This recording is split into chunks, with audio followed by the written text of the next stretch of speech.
Moving on, while the centre is mulling bringing the UCC in, law committee appointed by the Uttarakhand government for UCC has also finished its work and will submit it to the government soon. Over 2 lakh people expressed their views to the panel and all shades of opinions were considered. The draft was prepared after looking into various statutes and uncodified laws, including statutory framework in other select countries as well. The panel has given various recommendations like registration of marriage to be made mandatory, polygamy to be prohibited, and an upper cap on number of children by a couple to control population. Listen. The committee also interacted with the representatives of political parties, state statutory commissions, as well as with leaders of various religious denominations. The Honourable Chairperson of the Law Commission of India had requested for an interaction with the members of the expert committee. The committee has painstakingly taken into account all shades of opinions and looked into the various statutes and uncodified laws, including the statutory framework in select countries. Besides, the committee has tried to understand the finer nuances of the various customary practices that prevail in different parts of the state. It gives me immense pleasure to inform you that the drafting of the proposed Uniform Civil Code of Uttarakhand is now complete. साथ मौजूद हैं मुख्यमंत्री पुष्कर सिंह धामी। आज UCC drafting committee ने यह ऐलान किया है कि उन्होंने पूरा ड्राफ्ट तैयार कर लिया है, इसे जल्द ही सरकार को सौंप दिया जाएगा। सर, पहली क्या प्रतिक्रिया रहने वाली? नहीं, मैं उनको बधाई देना चाहता हूं जिन्होंने इस कमेटी में पिछले 1 साल से भी अधिक समय तक काम किया है और बहुत परिश्रम किया है। लोगों ने बहुत लोगों से बात की है, 2 लाख से भी ज्यादा लोगों से उन्होंने उनके सुझाव लिए हैं और विद्वान लोगों ने इसमें अपने राय दी है, अपना सहयोग दिया है, वो सम्मिलित रहे हैं और सबके सहयोग से, सबके सम्मिलन से ड्राफ्ट कंप्लीटता की ओर जा रहा है। पूरी तरह से ड्राफ्ट तैयार हो रहा है।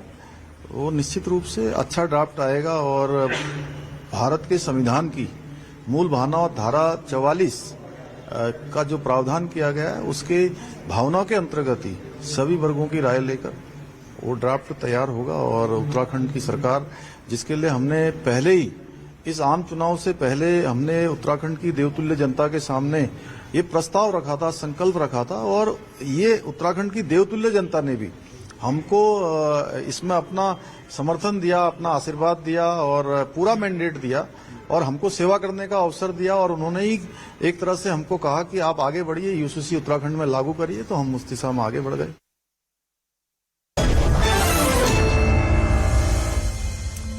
Well, UCC is dominating headlines. Overall, there is a staunch opposition to the central government's move to consider UCC, as Law Commission has also invited opinions on it. I'm joined by lawyer and Congress MP Manish Tewari, who has called UCC unnecessary. So you came out earlier, Mr. Tewari, saying that this is nothing but an attempt towards appeasement. Why do you say that?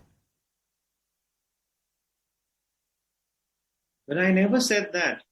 I said it's a dog whistle. Right. It's an attempt to polarize, for the simple reason that there already exists a uniform civil code. If you read the Special Marriages Act, 1954, in juxtaposition with the Indian Succession Act, it's a complete uniform civil code. After all, what is a civil code? A civil code is that is religion agnostic. For example, if the Hindus have to get married, they can get married they usually get married under the Hindu Marriage Act. Yes. If the Sikhs have to get married, they get married under the Anand Marriage Act. If the Muslims have to get married, they get married under the Muslim personal laws. If the Christians have to get married, they get married according to Christian traditions or under the statute which governs their personal law. Yes. However, if you choose not to get married under any of these statutes, you can get married under the Special Marriages Act, like I did. So therefore, that is religion agnostic. So there already exists a uniform civil code. And that's why I'm saying that this is a complete bogey. Right. You're talking about people who can voluntarily choose to get married under the Special Marriage Act, and I get that. But that does not mean that there cannot be any codifying of other personal laws, succession, adoption, divorce, etc., that the UCC will deal with. I ask this because there are many women, particularly Muslim women, who've been fighting for these rights, which they don't get under the Muslim personal law. That's why I'm saying it's a dog whistle. And you advertently or inadvertently actually named the community at which, unfortunately, this is targeted. The short point is that personal laws or traditions and conventions actually predate the law. And therefore, within those laws also there is a lot of diversity. For example, the Hindu Marriage Act was codified, right? Now, under the Hindu Marriage Act, there are actually a myriad ways in which you can get married, right? The Hindu Marriage Act does not recognize Pinda relationships. That is, if there is a relationship going 5 degrees on the father's side and 3 degrees on the mother's side, that marriage is void ab initio. But there is an exception to that. You know, the marriage between an uncle and a niece, or a chacha and his bhatiji, are recognized because there is an exception within the law. Now, for example, if the parliament enacted or legislated the Anand Marriage Act, right? Do you think that the Sikh community is going to agree that the Anand Marriage Act should be repealed and it should be replaced by a religious agnostic law? I don't think so. I represent a constituency where the Sikh faith was consecrated. Guru Gobind Singh Ji Maharaj actually consecrated the Khalsa Panth on the 13th April 1699 in Sri Anandpur Sahib.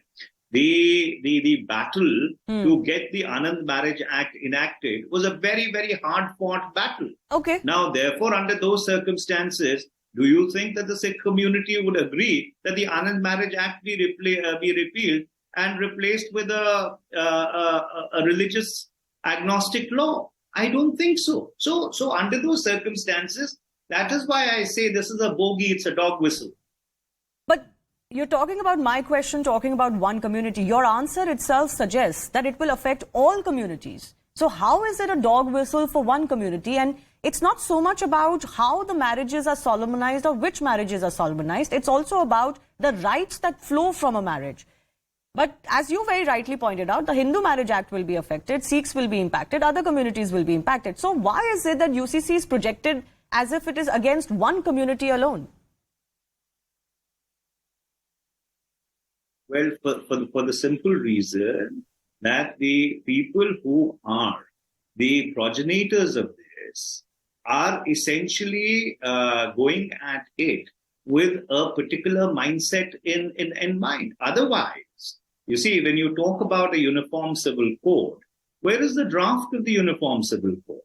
There was an earlier law commission which categorically said that given the diversity of India, there is absolutely no need for a uniform civil code, right? There are large number of tribes in this country who actually follow their own customary law, not only confined to the Northeast. So after having studied the entire panoply of the diverse customs and practices which are prevalent in the Indian milieu, a law commission concluded that there is absolutely no case for a uniform civil code. So under those circumstances, when you suddenly revive this debate, it's obvious that it is just another attempt to further the agenda of polarization. Okay, I'm guessing your attack is, of course, towards the current government led by the BJP. Now, the BJP says that the fundamental argument for UCC comes from the Constitution itself. It's a directive principle. And Supreme and High Courts also have, over the years, backed a UCC and asked for a UCC. So they say they are only fulfilling that requirement. What's wrong with that? Well, then they don't understand the Constitution of India. The directive principles of state policy are not mandatory. They may be aspirational or they may be declaratory, but they are by no stretch of imagination mandatory. If the makers of the framers of the Constitution wanted to make the Uniform Civil Code as mandatory, they would have put it in the section on fundamental rights. They would have made it an article of the Constitution of India. After all, the Constitution of India was expansive in its vision. One of the articles of the Constitution abolished untouchability, right, which was intrinsic to a certain faith. They abolished begar, right, which was forced labor. So therefore, if they would have, in their wisdom, thought that the Uniform Civil Code was essential for this country, they would have incorporated it into the Constitution. They gave universal adult suffrage at a point in time when 90% of this country was illiterate. So therefore, I think to fire the gun from the shoulders of the framers of the Constitution is both a misread of the Constitution or much worse, ignorance of the Constitution. Okay, fair enough. My question fundamentally is that, there are many personal laws, and this isn't just about one community. Many personal laws run foul of the fundamental rights that the Constitution provides to all citizens, most important of them being equality under Indian laws. Don't you think that particularly from the framework of gender equality and gender justice, we do need to do away with discriminatory practices under various personal laws? Well, you ask a very, very complex question to which there is no binary answer. And the reason why I say that is that if you were to read the American press today, the US Supreme Court has come out with a ruling in which they have reinterpreted the entire meaning of equality. For example, they've done away with affirmative action. They have said that affirmative action, which in our country is called reservation, falls foul of the entire doctrine of equality in the US Constitution. So if I were to extend that argument of yours, the equality argument further, then under those circumstances, a lot which has been done under Article 15 and 16 of the Constitution would then fall foul of that right to equality. Yes, but people will argue the personal laws are running foul of that right to equality. That's exactly my question, which I'll ask again. That there are personal laws that tend to be patriarchal and anti-women. Don't you think that women deserve equality by way of UCC, where they do not have to be subjected to personal laws which are gender discriminatory? You're confusing two things. You're confusing the right to equality with the inherent or manifest injustice which is there in certain personal laws. Now, the impulse to reform those personal laws have to come from within those communities. After all, the reforms which have taken place over the years in personal laws across the country, across the world, the impulse has come from within the communities. And the argument which I was trying to make, which possibly I wasn't able to convey because my English is not so good, when you talk about the right to equality, how do you interpret equality is extremely subjective. Like the US Supreme Court has interpreted equality to mean that there is no need for affirmative action.